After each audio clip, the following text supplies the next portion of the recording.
Hey everyone, welcome back into the Everything Money Show. As always, we're so thankful you clicked on our link to watch our BS, and of course our patrons all over the world. You know I love you, and I'll see you on that next live stream. But now we're talking about the airlines, Paul. Paul, there's this thin line on the show that I always bring up. Is we talk a lot about hype stocks that are way overpriced, and we want you to stay away from. We stay away from, in our opinion. Then there's other industries like the airlines that have gotten completely beaten down. So there's this thin line of where do I buy?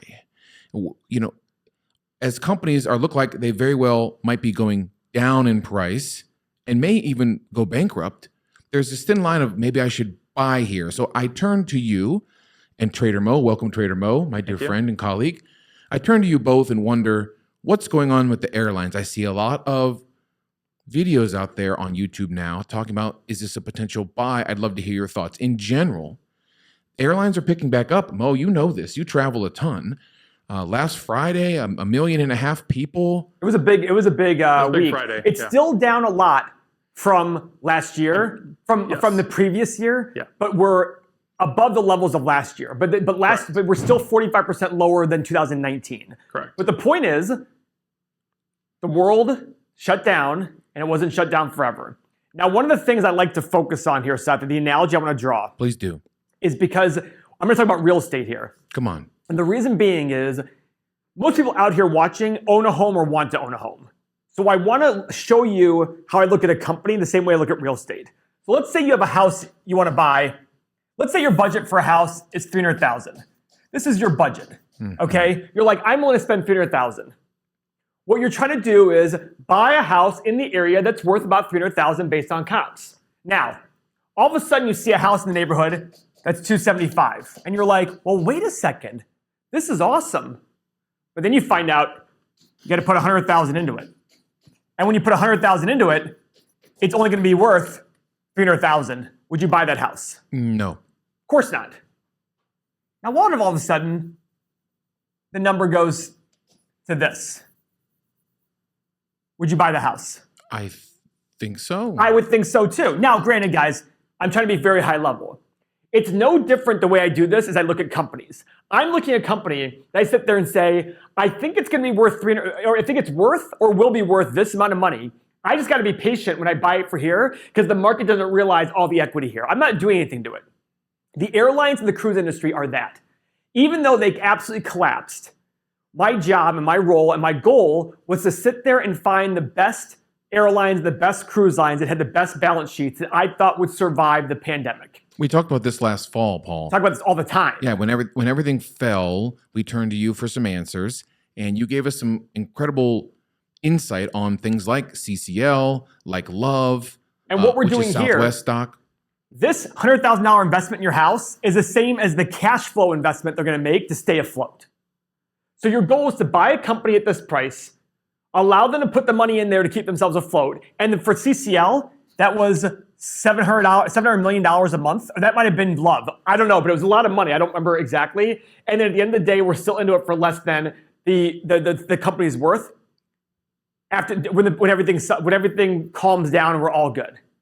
But now what we have with Love, if you look at the chart of Love in the last year, Uncle Seth. Go ahead, pull it up. In this video, what we hope to find over the next few minutes is we're going to compare and contrast 3 airlines, Southwest, Delta, and United, some of our favorites, to see where is their stock price, where may it be going, and which company is the healthiest for a grand return, Paul. Yeah, this is complete dumb luck. We did a video last year on Southwest Airlines, and I literally said, guys, let's buy it. I literally bought Love at $25, and friends I told that I said I liked it, it's worth about $60, bought around $24, and it's now currently $60 a share. Now, I sold it at $47. Actually, I got it taken away from me on covered calls. I sold covered calls along the way, and at $47, I'll have the shares, but I was fine with that. Guys, I think this company is worth $60 a share, all said and done, and it's currently selling for $60, and we're not out of the pandemic yet. So my current off-the-cuff comment to you is I'm not a buyer of Love at this price. That's the problem we brought up, Paul. Some of these airlines are beaten down, but for some strange reason, Mo, this one is reaching all-time highs in terms of their stock price. Their all-time high, ever in history, is 66. In 2017, when Southwest was making tons of money. They were the most by the way, Southwest had not lost money in the 40 years of being a publicly traded company, and they finally lost money last year. Yeah. But they were at 66 in 2017. They're currently at 60, and we're not back to capacity yet. We're still at half capacity almost. So this is the dilemma, Paul. As we go through a year where people are losing jobs, businesses are shutting down, they're asking the government for money, and yet other things are flourishing, like Bitcoin, home pricing, and now this stock, which is so weird because no one's on these airplanes. So what's the story here? And by the way, have you flown lately? Like literally every day I'm getting a change of flight. Yeah. Like, oh, your flight has changed. Like we're going to Mexico in 3 weeks. Our flight was an 8:20 flight. That's a second change on. And it's already been a second, and now we're leaving at 6:15 in the morning. The good news is we arrive in Mexico at 12 versus 2. But I'm like, okay, this is kind of poopy. But either way, guys, your job as an investor is to look at what the future is and what you can buy it for today. If there's a lot of upside, it's better than a lot of downside. But the ironic part is when love was here, everybody was scared to death. And that's when you make the most money. When everybody is so scared, it's the whole comment from Warren Buffett. Be fearful when others are greedy, be greedy when others are fearful. I was hoping when I bought at 25 that it was going to go to 23, 21, 19. I was going to buy shares all along the way because Love had the best balance sheet and the most money. Right now, as an example, total debt on Love, Southwest Airlines, is double their revenue in the last 12 months. They currently have $18 billion in debt and $9 billion in revenue in the last 12 months. I believe it's the last 12 months. United, for example, has 4 times more. So I look at the total debt saying, okay, who has a reasonable amount of debt? Southwest does. They're more efficient. I think they're one of the few airlines that has not been in bankruptcy. I mean, they're a very efficiently run airline. And I want to look at that and say, which one has the best debt structure? Which one has the most cash available to get through it? I thought it was Southwest. Plus, they have a great brand name. People love Southwest. Everybody, 2 bags for free or whatever their thing is. Change fee. There's no change fees. They're great for all that stuff. Right now, the stock's at 60. The all-time high was in 2017 at 66. Look at our revenue in the last 12 months, $7.83 billion versus $20 billion. But looking back at the 10 years, they do have nice, consistent growth. They do, but at the same point, let them start rebounding before you give them all-time highs or close to all-time highs. Of course. If this stock was at 30, I'd say, great. Guys, we're coming out of this thing. We're starting to get ourselves, cash flows increasing, revenues increasing, et cetera. I mean, let's look at the quarterly revenue. This is a great thing to look at. Consistent growth. 3.88 billion dropped to 742, up to 1.5, up to 1.7. So it's growing back. Like it's getting back to play. But when you start paying all-time high numbers for data that was from 4 years ago at 3 times the revenue, you got a problem. Love is a great airline. This is where you separate the stock from the airline. At 25, I was absolutely in love and enamored with Southwest Airlines. At 60, I'm not even touching it with a 10-foot pole. Could it go to 70, 80, 90? Sure.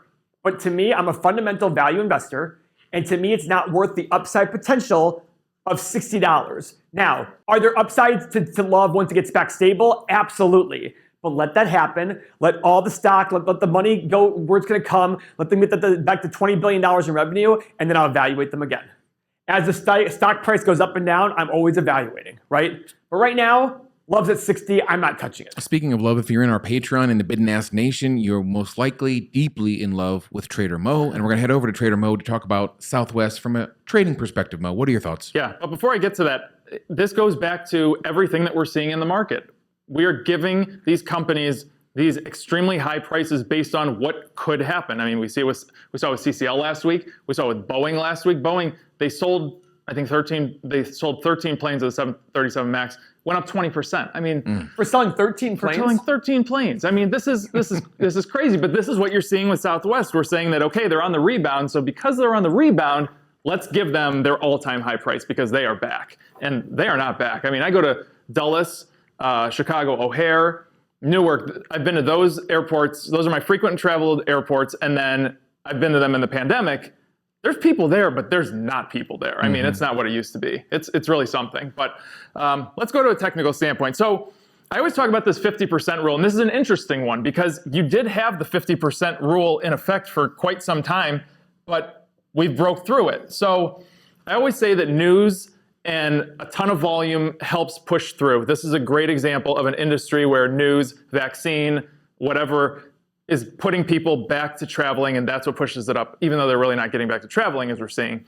But that kind of stuff is what it takes to break through that 50% rule. So if you're into this at all, I mean, you can keep buying it. Let me zoom in a little bit for you. And this is one of those where you're just going sideways. We're in the overbought range, which is no problem. But every time we make a new high, go ahead and add to it. And if you've been in this for quite some time, good for you. I mean, this is a great trade, and it has been for quite some time. I mean, look at this, just consistent increase over the last 6 months or so. I mean, it's wonderful from a trading perspective. Paul, in comparison, Delta, I saw another video where someone said, I'm betting on Delta over all of these. In comparison, Delta. Why is that? Well, you know, I mean, he's just a talking head, so I'd love to learn maybe your thoughts on this company. In comparison, Delta did have previous highs of around the same amount, $60 per share, yet it's at $50 per share at the moment. So it's a little more beaten down than Southwest. I'd love to get your thoughts on, obviously they have no PE with no earnings, but I'd love to get your thoughts on this company. Is this something, how does this differ from Southwest? So I'm going to look at total debt. One of the things I want to look at when companies are in trouble is how much debt they have. Delta currently has $56 billion in long-term debt. They have $13.5 billion in revenue in the last 4 quarters. Okay, so that's 4 to 1. Like I said, Southwest is 2 to 1. United is 4 to 1. I just look at the debt levels and going, debt's not helping you. I mean, debt can help you with leverage, but when times are bad, the companies with the most debt have the most problems. I just look at it saying Southwest has the most consistency about making money. They're the best at hedging their fuel costs. They're the best run airline out there that I know of. I think Alaska Air is also pretty good, but in terms of one of the major players, I think Southwest is by far and away. Why even look at the other ones? Like, to me, I'm just looking, you might be right, but it's not like Delta's selling for some massive discount to normal. I mean, what's Delta at right now? It's highs of $60, $62. It's at $50 right now. $49.50 right now. $49.50. $50 a share. So the high is $60 what year? Oh, I'm sorry. Just last year, right before everything shut down. Okay, so they still have to triple. They have to over triple just to get there. I mean, I just look at it saying, again, they just all seem overpriced. It's all the guys. Remember, when stocks go up, euphoria causes stocks to go up a ton. And depression and euphoria on the downside causes stocks to go down a ton. Your job is to determine where you are in that spectrum at all times. So right now, back in May of last year, this was the time to buy all these companies because everybody thought the world was shutting down forever. I mean, literally it was priced in for near bankruptcy for a lot, not near bankruptcy, but there was a lot of negativity out there. And understandably so. Understandably so, because we didn't know when the shutdown had just started. We didn't know we were coming out of it. But an astute person who came out and said, okay, do I think airlines are going away? Answer, no. Your next question should be, okay, which airlines are more likely to survive? My thought was the ones with the least amount of debt and the most cash on hand. I went and looked at all of them. Southwest and Alaska were there. Okay. Are they good companies? Yes, they are. Southwest has 40 years in a row of profit, blah, blah, blah, blah. Okay, they've always been known as the best operator. So why would I look at anybody else, especially with the debt levels being so much higher on the other companies? It's just like you guys. If you had if you had 2 friends, one friend makes $100,000 a year, one friend makes $200,000 a year. Oh, I see, of course. Okay, so one friend has $100K a year, one has $200K a year. Okay, this one that makes $100,000 a year has $200,000 in debt. This one has $800,000 in debt. Jeez. 2 times, 4 times. When times get tough, which one's more likely to survive? Yes, this one makes more money, but this one has 4 times debt. 4 times more debt. I get it now. You know what I mean? That's the point of it. Mm-hmm. So it's not just about looking at what's the stock price. This is about what's behind the stock price. And when you find out which companies are more likely to succeed long term, you're probably going to find a pretty good number in there. I mean, let's look at something else here too. I look at companies the way I look at individuals and the way they live their life. I look at companies the way I look at real estate because all investments to me are the same. If I'm looking at anything in the world, it's about, okay, how likely am I to have my money at the end of the day and how likely am I that money grows? Remember, a 10% return, 2 investments, both making 10%, most people would say, oh, they're the same. No, this one could have way more. I'd rather make 10% on Love than 10% on one that on Delta. Because to me, this is a lot less risky. Mm-hmm. So I'd rather make 10% on Love because they're way less likely with less debt as a percentage of revenue to go under. These are not the same. Everybody equates returns to being equal. Returns are not equal. Returns are never equal. You got to look what's behind it. Love to me is a much safer airline to bet on. Alaska Air, I haven't looked at Alaska Air in a while, but the whole point is you have to look at these companies and look at their debt. And people have asked me before, Paul, shouldn't we add debt to the 8 pillars? No. And the reason being is debt varies from industry to industry.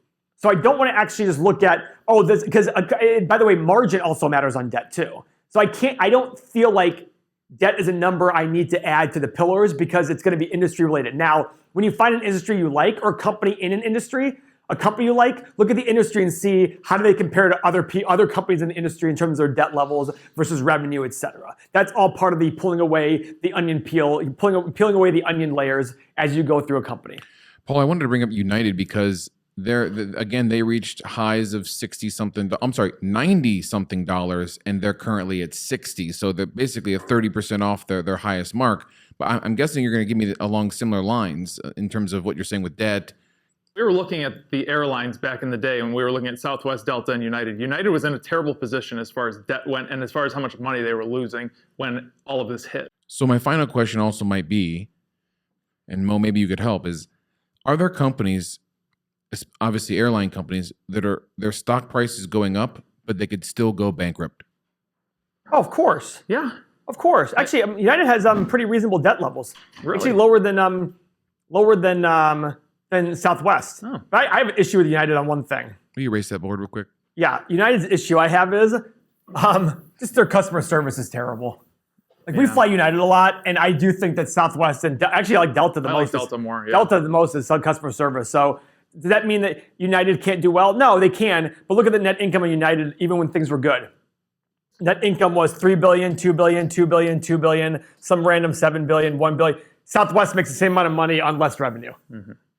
I'd rather have Southwest. No brainer then, huh? Yeah. Yeah. And by the way, the other thing was Southwest made like $2.some billion in 19, and that was after their 737 MAX issues that cost them $840 million. So I was looking at it going, yeah, it's Southwest all day for me, without a question. In terms of trading, Mo, it looks like United might have some room to grow. Let our Bidnass Nation know your thoughts on United. Yeah, so United is in that 50% rule area, like I said, but from a trading perspective, Southwest blew through it. With these guys, we are still sitting in that range. So if you want, when you look at charts that are industry specific, if you look at a Norwegian Cruise, CCL, Southwest, United, and compare them, you can kind of see they kind of all do the same thing.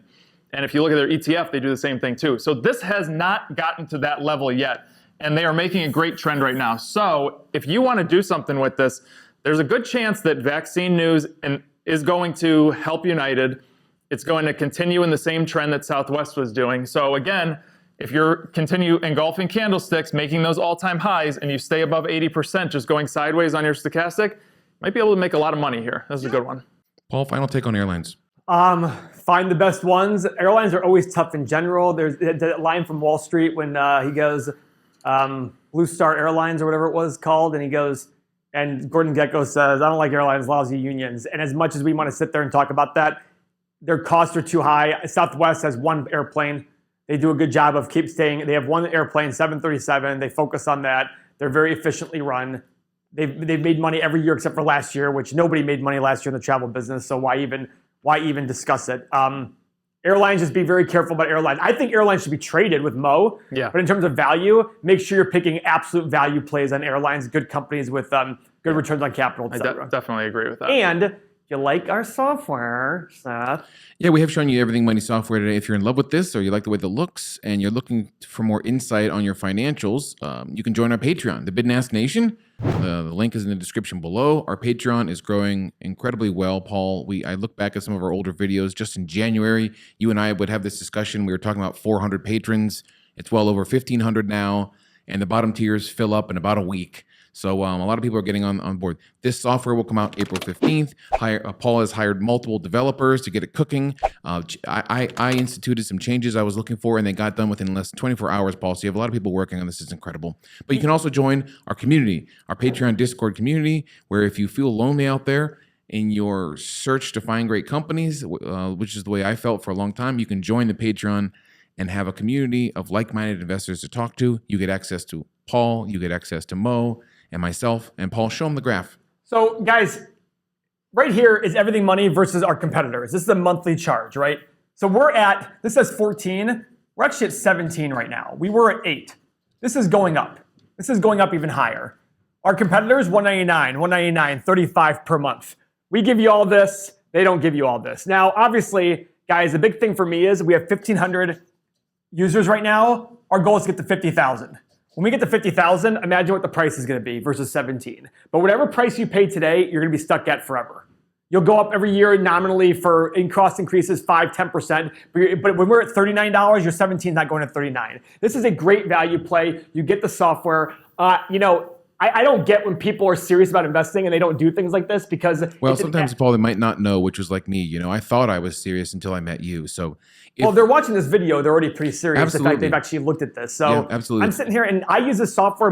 We were making this software for ourselves anyhow. So it's not like I'm making some gibberish software that I'm going to throw out there and say, hey, use it. No, we actually use this software every single day. We're just in the group chat today with the boys and they're all like, hey, when do we get access to Everything Money's website? I'm like, when you sign up. Yep. You know what I mean? These are our buddies. And I'm just like, listen, it's 17 bucks right now. It's already over doubled in price, and it's going to go even higher than double from this price. So if you're long term, you get the Discord. The Discord's a big thing though too, because now you get to be around all these investors and go to different chats. Don's did a great job of like we have like all these chats for different sectors, like electric vehicles, biotech, technology, consumer staple, all these dividend growth. You can talk to people individually about every single sector and get into it that way. Bounce ideas off each other. Somebody will be in our chat saying, hey, has anybody looked at this stock? Oh, no, I haven't looked at it. What do you think about it? Oh, this. Oh, what about this? I mean, it's a good conversation to have. We have tons of people who've learned options from Mo and I. We have one person who makes $5,000 a month, almost $5,000 a month, just in options money, just from learning from us. So I just sit there and say, listen, if you're serious about investing, I mean, this is a no-brainer. $17 a month, like grow up. Like literally grow up. We do exclusive content for you. We belittle you. We berate you just right off the cuff. Whenever you need it, a little kick in the pants is sometimes something we need. So, and we're also giving away 2 Teslas when we hit 50,000 and 100,000 subscribers this year. So that's our pitch. That's our take on airlines. Join us. We do 20 some odd videos a week and live streams on Tuesday, Thursdays. Thanks for watching. Fondle that thumbs up on the way out as you fondle Paul's butt cheeks. Subscribe. That's I love going to you. be I love you. no Bye. revenue for YouTube. Demonetized. See you guys. Bye.